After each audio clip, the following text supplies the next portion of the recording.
Muito bom dia a todos. Obrigado por terem madrugado.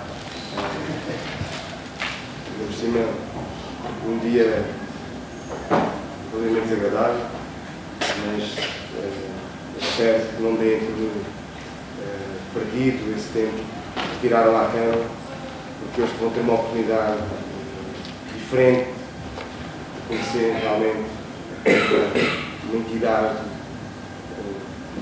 um investigador, acima de tudo um homem com uma grande experiência no terreno, de trabalhar com as questões da alimentação e da agricultura e com um vasto conhecimento ao nível dos países do CPLP, que é o Sr. Helder Monteia, neste momento é o representante da FAO, das Nações Unidas, em Portugal, e que já foi outros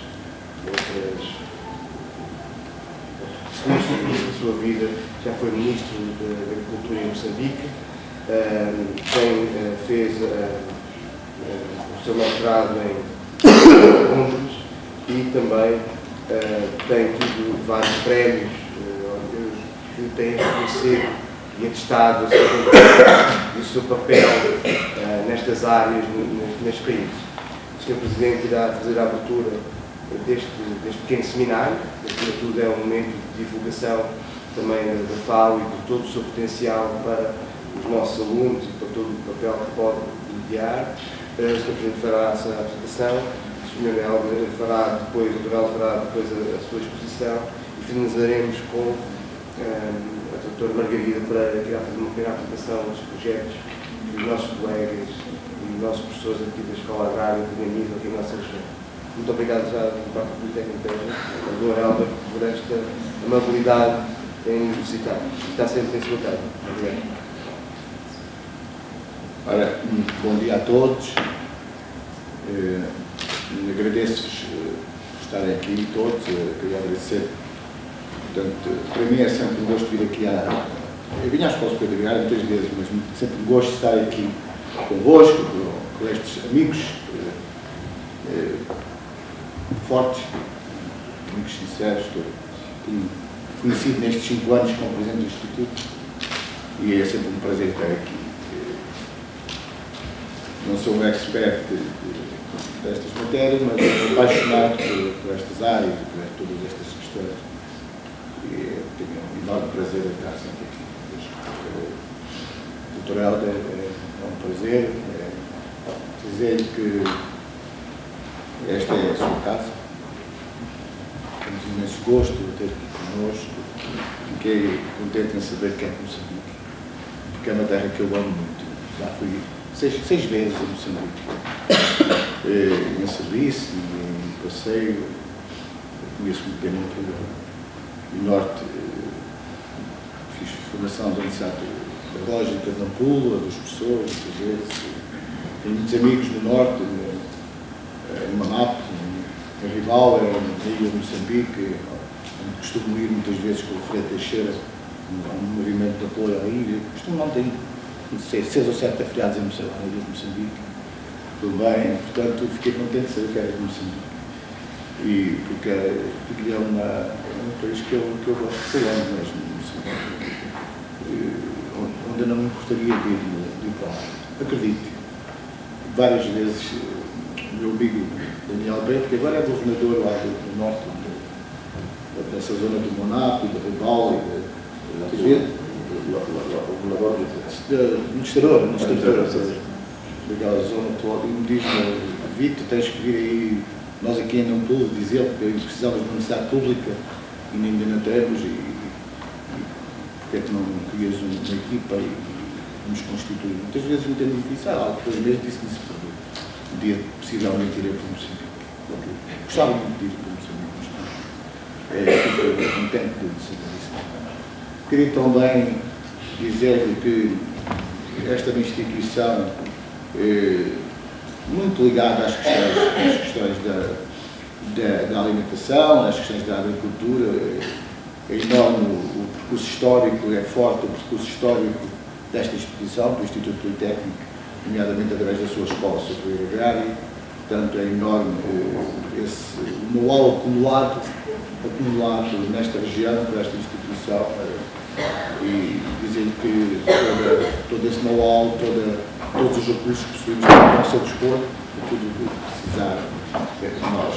E dizer também às relações internacionais, ao Sr. próprio Presidente, que reforço aqui os meus agradecimentos pelo trabalho excelente que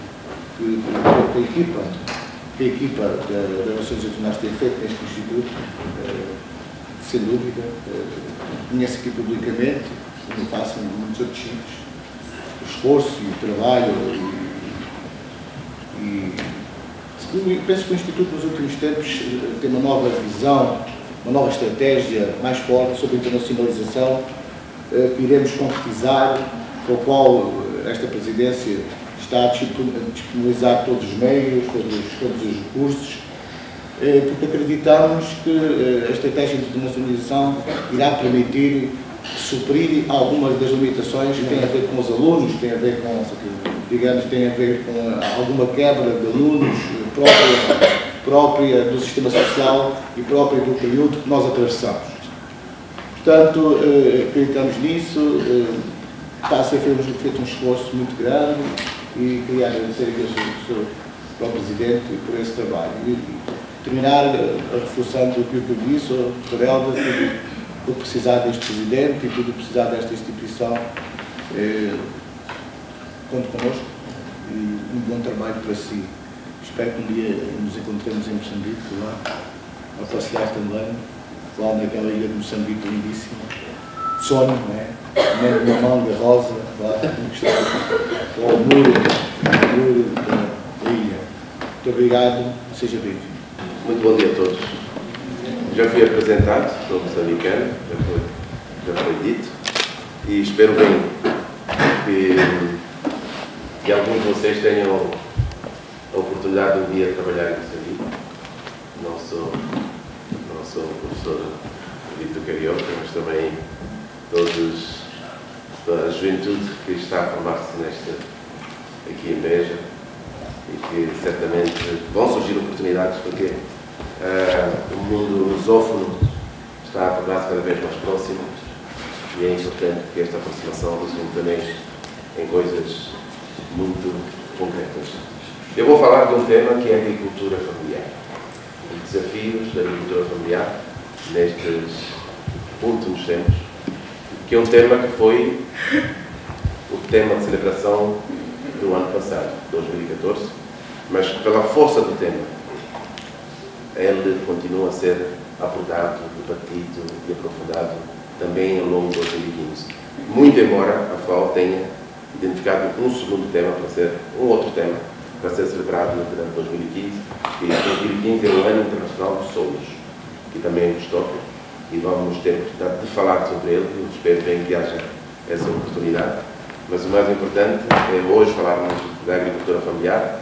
Nunca, desde que a FAO começou a identificar temas para serem celebrados ao longo do ano, tivemos um tema que fosse tão bem acolhido, que fosse angariador de intenções, de esforços, de vontades, e que fosse catalisador também de iniciativas concretas. Portanto, o Ano Internacional da Agricultura Familiar foi um grande sucesso e eu vou procurar abordar isso aqui. Eu vou tentar falar cerca de 20 a 25 minutos, para permitir que possamos dialogar um pouco, que haja perguntas, porque eu sei que estão aqui 2 ou 3 especialidades, muitos estudantes entusiasmados, e o tema agricultura familiar não tem apenas abordagem do ponto de vista agronómico ou agrícola. Temos abordagem do ponto de vista económico, do ponto de vista sociológico. Então é importante que nós possamos compreender o contexto, porque isto também fornece um motivo porque vocês, como profissionais, são muito importantes no campo, no terreno, na produção. Portanto, a grande importância desta apresentação é fornecer este contexto. Eu vou começar com dois lemas que foram apresentados pela FAO, um do ano anterior e o outro deste ano. O deste ano foi aquele, a agricultura familiar, alimentar o mundo e cuidar do planeta. No que diz respeito à primeira parte desta afirmação, nós estamos até mais ou menos no bom caminho. Temos conseguido reduzir o número de pessoas que passam fome no mundo. No ano passado nós tínhamos cerca de 842 milhões de pessoas passando fome. Este ano, com ligeira redução, mas mínima redução, para 805 milhões de pessoas que passam fome. Estamos não no número ideal, porque o número ideal seria zero, mas estamos no bom caminho. Mas em relação ao cuidar do planeta, aí temos alguns problemas, algumas preocupações, alguns desafios, que mais tarde eu vou abordar. Depois temos a segunda frase, que foi de 2003, pessoas saudáveis dependem de sistemas alimentares saudáveis. Isto foi quando a FAO tentou trazer a abordagem segundo a qual a alimentação deve ser abordada como um sistema. Portanto, todo o sistema alimentar, todas as componentes, não só a cadeia de valor dos alimentos, mas também todo o contexto económico, social, ambiental, todo o contexto em que isto, e particularmente a dignidade de quem produz e também de quem consome. O que é a agricultura familiar? A FAO, identificar este tema, foi muito cauteloso e procurou trazer um conceito agregador. Vão ver que grande parte das unidades produtivas agrícolas são todas consideradas agricultura, unidades familiares. Isso porque foi uma opção. Primeiro, trazer um conceito que fosse mais abrangente. Então, são todas atividades agrícolas de base familiar, abarca diferentes áreas, agrícolas, florestais, pesqueira, pastoreira e avícola. E, basicamente, aqui está o cerne do conceito, são geridas, operadas por uma família, mesmo quando em alguma circunstância tenham que recorrer à mão de obra sazonal. E depois é a forma predominante da agricultura no setor de produção de alimentos. Mais tarde veremos que cerca de 98% das unidades são consideradas familiares. E aqui é só uma indicação, eu não sei se daí de fora se fica claro, só para dar uma indicação de onde é que se encontra esta agricultura familiar, do ponto de vista global. Onde é que o maior número dessas unidades se encontram? Vem que na Ásia, China, por exemplo, e Índia, nós temos uma grande maioria. Eu tentei mapear um pouco isso para vermos que naquele triângulo, China, Índia, naquele temos cerca de 60% de unidades produtivas familiares no mundo estão localizadas naquela região. E o resto está distribuído mais ou menos de forma equilibrada pelo resto do mundo. Qual é a importância da agricultura familiar? A agricultura familiar não é apenas uma unidade produtiva, uma unidade económica.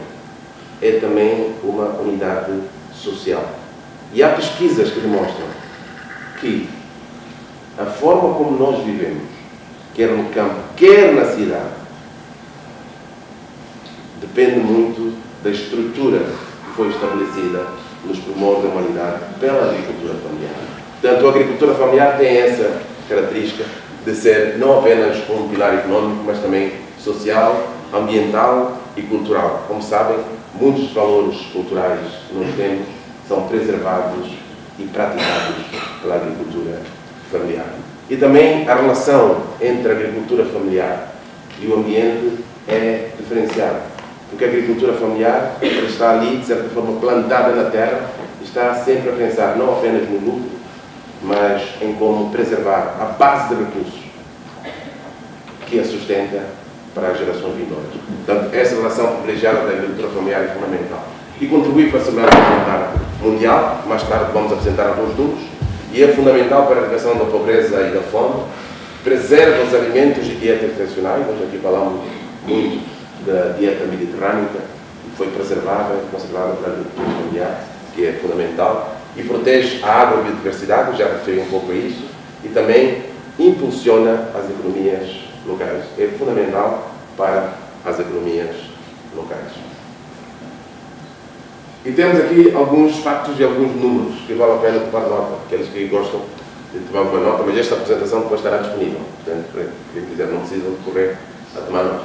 São cerca de 570 milhões de unidades produtivas consideradas familiares representam 98%, como eu disse, é a maioria de unidades. Isso é mais ou menos equilibrado em todo o mundo, mais ou menos cerca de 90% a 98% das unidades são familiares e é responsável por pelo menos 56% da produção agrícola, 70% daquilo que vai estar no nosso prato no almoço provém da agricultura familiar. É uma estatística que foi comprovada e em quase todo o mundo não muda. Portanto, cerca de 70% do que nós consumimos vem da agricultura familiar e 40% das famílias do mundo dependem da agricultura familiar.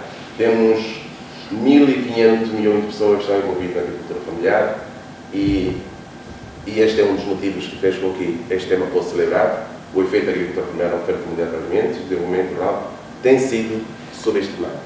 E a própria dignidade da agricultura familiar ficou, de certa forma, prejudicada. Agora, não podemos ter ilusões. Quando nós olhamos para o mundo, nós estamos aqui em Beja, estamos em Portugal. A agricultura familiar em Portugal é diferente da agricultura familiar em Moçambique, é diferente da agricultura familiar em Beijing, é diferente da agricultura familiar em Nova Delhi. Porquê? Porque são realidades e contextos diferentes. Então não podemos ter ilusões. E quando nós vamos à procura das soluções, e o conhecimento dessa diferenciação é importante porque as soluções têm que ser específicas. Não vamos fazer uma comparação do agricultor familiar de Moçambique com de Portugal e dar exatamente a mesma fórmula, a mesma solução que não vai funcionar. Portanto, as soluções devem ser específicas em função de cada contexto.